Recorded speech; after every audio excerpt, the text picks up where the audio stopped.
কে তোমার এমন মালিক ভুলাই দিল? এমন রব কেমনে ভুলে গেলা?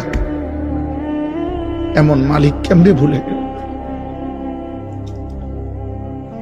আলাম নাজালিল আরদা মিহাদা ওয়াল জিবালা আওতাদা ওয়া খালাকনাকুম আজওয়াজা ওয়া জাআলনা নাওমাকুম সুবাতা ওয়া জাআলনাল লাইলা লিবাসা ওয়া জাআলনান নাহারা মাশা। আল্লাহ বলে, বলো না বান্দা, পায়ের নিচের এই জমিন আমি কি তোমার জন্য বিছায়া দেই নাই? আমি কি পাহাড়গুলো তোমার জন্য পেরেগের মতো বসায় দেই নাই? আমি কি তোমাদেরকে জোড়ায় জোড়ায় নারী পুরুষে সৃষ্টি করি নাই? দুই চোখের ঘুম কি আমি দেই নাই? আলোকিত পৃথিবীটাকে অন্ধকারের কালো চাদর দিয়ে আমি কি রাত্রি বানিয়ে দেই নাই? আবার অন্ধকারের চাদর ভেদ করে একটি আলোকিত ভোর, একটি দিনের আলো আমি কি এনে দেই নাই? মাথার উপরে 7টা আসমান আমি আল্লাহ কি বানাই নাই? একটা সূর্য কি আমি উঠাই নাই? আসমান থেকে অঝোর ধারায় বৃষ্টি আমি আল্লাহ কি নামাই নাই?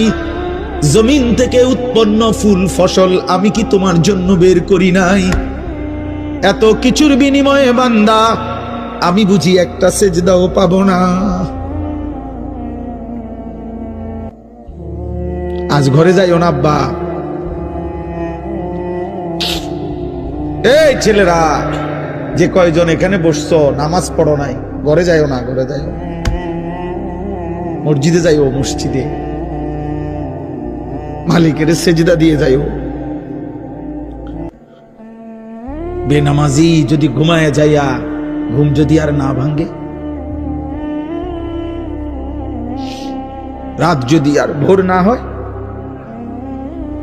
এই পৃথিবীর বাস্তবতা এটা। এজন্য আমি অনুরোধ করলাম।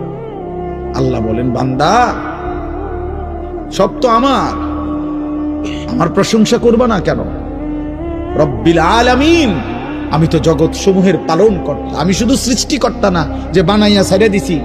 কোম্পানি আর জানে না তার মাল কোথায় গেছে।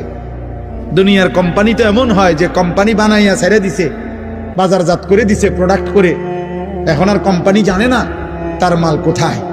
রব বলেন, না, আমি এমন মালিক না, আমি রব। আমার